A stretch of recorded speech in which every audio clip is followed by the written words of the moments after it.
Mere Christianity, Book 2, Chapter 3. The Shocking Alternative. Christians then believe that an evil power has made himself for the present the prince of this world. And of course, that raises problems. Is this state of affairs in accordance with God's will or not?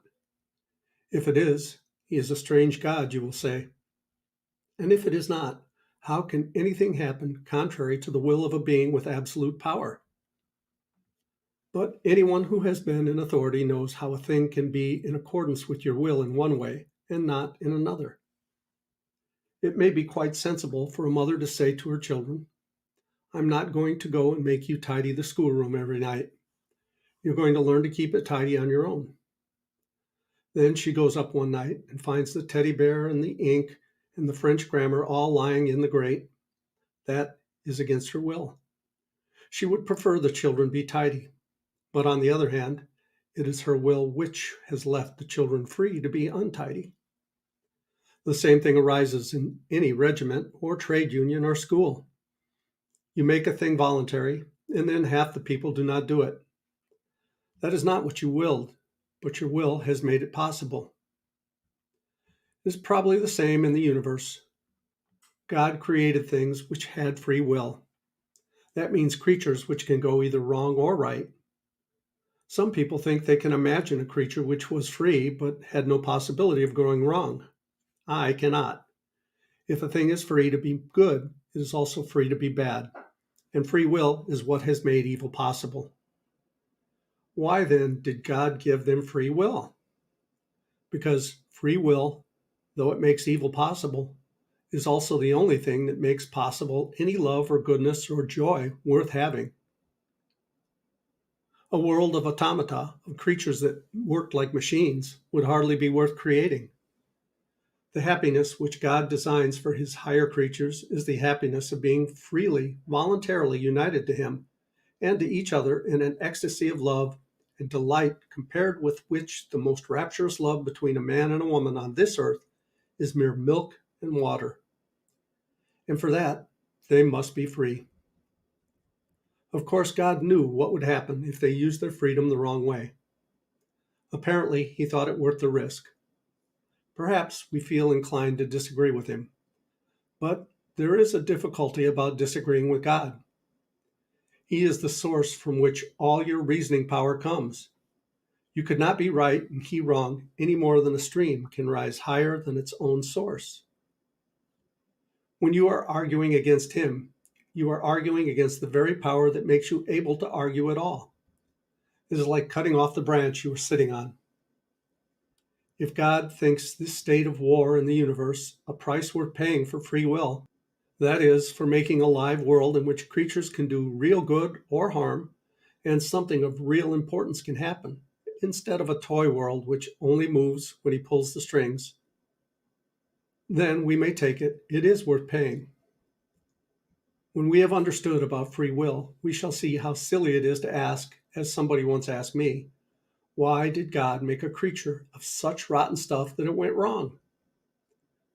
The better stuff a creature is made of, the cleverer and stronger and freer it is, then the better it will be if it goes right, but also the worse it will be if it goes wrong.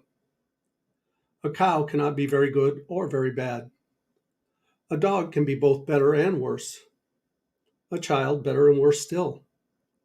An ordinary man more so. A man of genius still more so.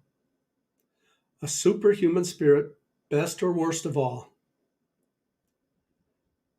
How did the dark power go wrong? Here, no doubt, we ask a question to which human beings cannot give an answer with any certainty. A reasonable and traditional guess based on our own experience of going wrong can, however, be offered.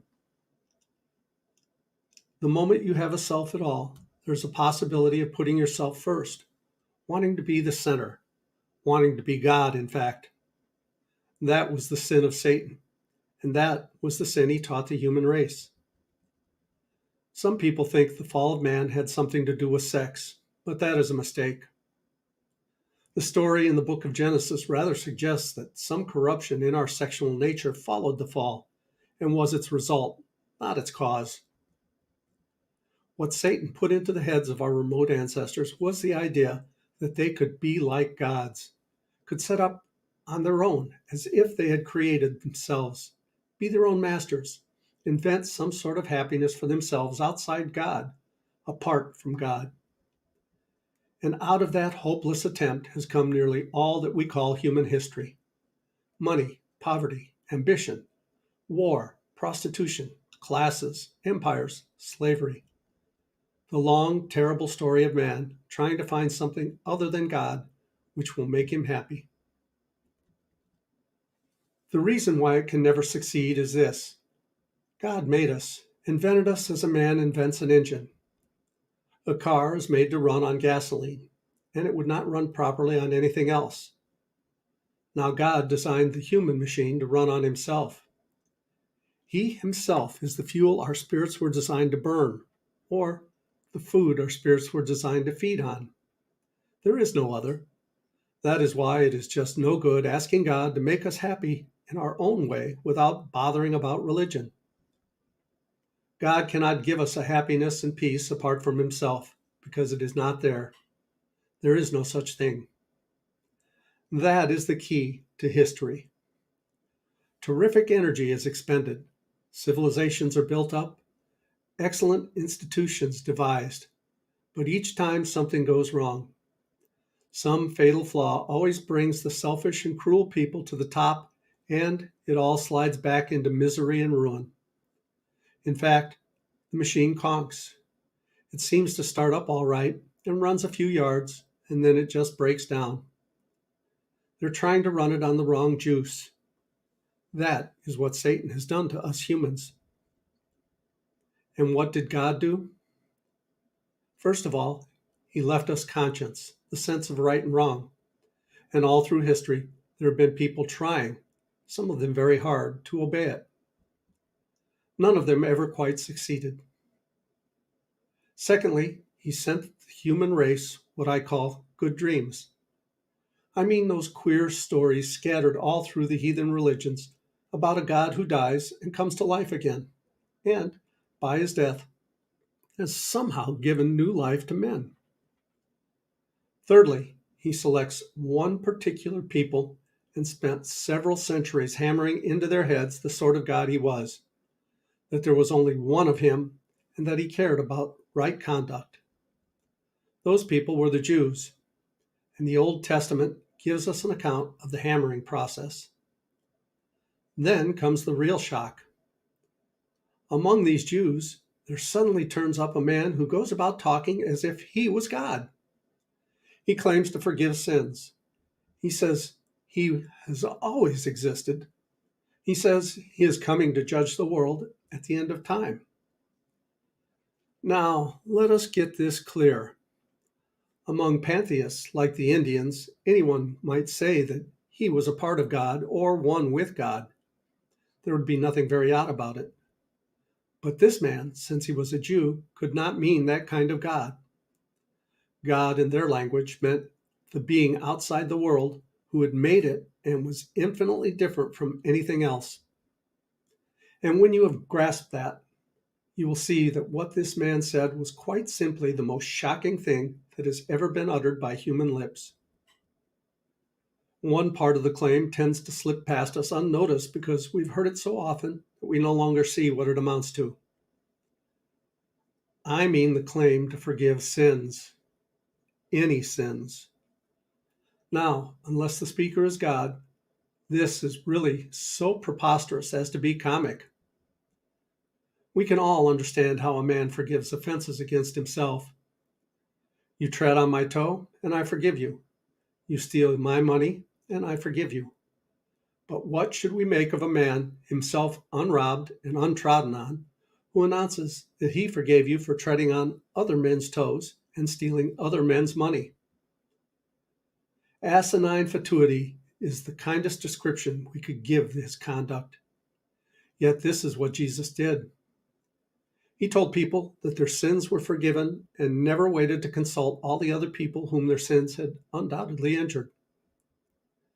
He unhesitatingly behaved as if he was the party chiefly concerned, the person chiefly offended in all offenses. This makes sense only if he really was the God whose laws were broken and whose love is wounded on every sin. In the mouth of any speaker who is not God, these words would imply what I can only regard as silliness and conceit, unrivaled by any other character in history. Yet, and this is the strange, significant thing, even his enemies, when they read the Gospels, do not usually get the impression of silliness and conceit. Still less do unprejudiced readers. Christ says that he is humble and meek, and we believe him, not noticing that if he were merely a man, humility and meekness are the very last characteristics we could attribute to some of his sayings. I'm trying to prevent here anyone saying the really foolish thing that people often say about him.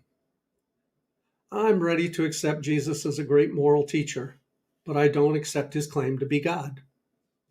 That is the one thing we must not say. A man who was merely a man and said the sort of things Jesus said would not be a great moral teacher. He would either be a lunatic, on a level with the man who says he's a poached egg, or else he would be the devil of hell. You must make your choice. Either this man was and is the Son of God, or else a madman, or something worse. You can shut him up for a fool. You can spit at him and kill him as a demon. Or you can fall at his feet and call him Lord and God. But let us not come with any patronizing nonsense about his being a great human teacher. He has not left that open to us. He did not intend to. Thanks so much for watching. Hey, please click like and subscribe, and click the bell icon. Leave a comment down below. Love to hear from you. Love you guys, as Tigger says. Ta-ta for now.